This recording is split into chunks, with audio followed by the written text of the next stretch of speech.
લોકસભાની ચૂંટણી જેમ જેમ નજીક આવતી જાય છે તેમ તેમ રાજકીય માહોલ ગરમાતો જાય છે। રાજકોટ બેઠકને લઈને ભાજપમાં વિવાદ ઊભો થયો હતો। સાંસદ મોહન કુંડારિયાનું પત્તું કાપીને પરસોત્તમ રૂપાલાને ટિકિટ આપવામાં આવી છે। મહત્વનું છે કે રાજકોટ બેઠક પર પૂર્વ મુખ્યમંત્રી વિજય રૂપાણીને ટિકિટ મળવાની પૂરી સંભાવના હતી, પણ ટિકિટ ના મળતા દ્રાક્ષ તો ખાટી છે તે પ્રકારનું નિવેદન સામે આવ્યું છે। વિજય રૂપાણીએ જણાવ્યું છે કે હું લોકસભાની ચૂંટણી લડવા નથી માંગતો, મેં પાર્ટી સાથે કોઈ પણ પ્રકારની ટિકિટ માંગી જ નથી। સાથે જ તેમણે લોકસભાની ચૂંટણીમાં ભાજપની ભવ્ય જીતનો પણ દાવો કર્યો છે। વિજય રૂપાણીએ આગળ શું કહ્યું તે જોઈએ આ વિડીયોમાં। આજે મહાશિવરાત્રિનો પવિત્ર દિવસ છે।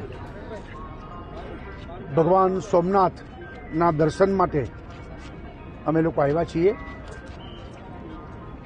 મહાશિવરાત્રિ એ જીવથી શિવ સુધીનો એક યાત્રા, એનો મોટો દિવસ છે આજનો, અને આપણે ત્યાં આત્માથી પરમાત્મા એને આપણે માનીએ છીએ। એટલે આજના મહાશિવરાત્રિના દિવસે ભગવાન શંકર આપણે સૌને એવા આશીર્વાદ આપે કે સૌનું કલ્યાણ થાય, અને સાથે સાથે ભગવાન સોમનાથનું મંદિર, એમનો પ્રભાવ એ ખૂબ વધે અને ગુજરાત સલામત, સમૃદ્ધ, શક્તિશાળી હંમેશા બનતું રહે તેવી ભગવાન શિવને પ્રાર્થના કરીએ છીએ।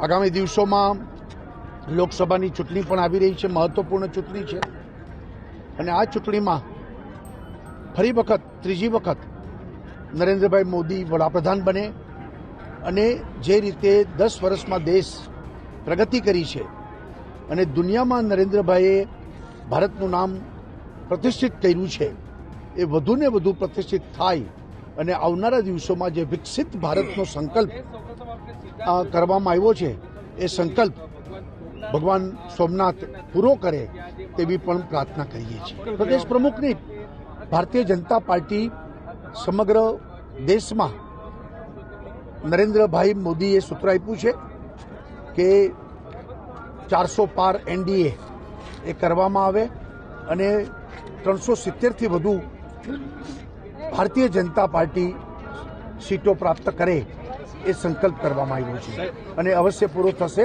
એમાં કોઈ શંકાનું સ્થાન નથી। મેં કોઈ સીટ માગી પણ નથી, લડવાની મારી કોઈ વાત પણ નથી।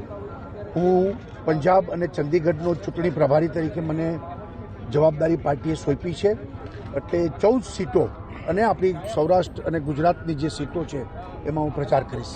ભારતીય જનતા પાર્ટી પ્રત્યે લોકોની શ્રદ્ધા અને વિશ્વાસ, ભરોસો વધતો જાય છે, અને કોંગ્રેસ એ ડૂબતી નાવ છે, એટલે કોંગ્રેસ લોકો છોડી રહ્યા છે। ભારતીય જનતા પાર્ટીનો દરવાજો ખુલ્લો જ છે, અને ભારતીય જનતા પાર્ટી આવનારા દિવસોમાં સૌનો સાથ, સૌનો વિકાસ એ મંત્રને લઈને આગળ વધી રહ્યું છે। ઉલ્લેખનીય છે કે અગાઉ એવી પણ ચર્ચાઓ રાજકીય વર્તુળોમાં થતી હતી કે રૂપાણીને પાર્ટી રાજ્યસભામાં લઈ જશે। એટલું જ નહીં, વિજય રૂપાણીને રાજ્યસભામાંથી સાંસદ બનાવીને તેમને કેન્દ્રમાં મંત્રી બનાવવા સુધીના પડીકા ફરતા થયા હતા। ત્યારબાદ લોકસભાની વાર્તા ચર્ચામાં આવી હતી, જેમાં ફરી એકવાર તેમને કેન્દ્રમાં મંત્રી બનાવવાની વાતો ચર્ચાઈ હતી। આ વખતે લોકોએ તેમને રાજકોટથી ભાજપ ટિકિટ આપશે તેવી વાતો વહેતી કરી હતી। જોકે રાજકોટની બેઠક પર ભાજપે રૂપાલાનું નામ જાહેર થતાં જ તમામ ચર્ચાઓનો અંત આવી ગયો। રૂપાણી પણ હવે કદાચ સમજી ગયા હોય કે પાર્ટી તરફથી તેમને જે કંઈ મળવાનું હતું એના કરતાં વધારે મળી ચૂક્યું છે, કારણ કે સીએમ પદ છોડતી વખતે રૂપાણીએ પોતે જ કહ્યું હતું કે મને મારા અંદાજા કરતાં પાર્ટીએ ઘણું બધું આપ્યું છે, મારે કંઈ પણ પાર્ટી પાસે માંગવું પડ્યું જ નથી। આ રિપોર્ટ તમને કેવો લાગ્યો તમને કમેન્ટ કરીને ચોક્કસથી જણાવજો, તથા અમારી ચેનલ નિર્ભય ન્યૂઝને લાઇક, શેર અને સબસ્ક્રાઇબ કરવાનું ભૂલતા નહીં। આભાર।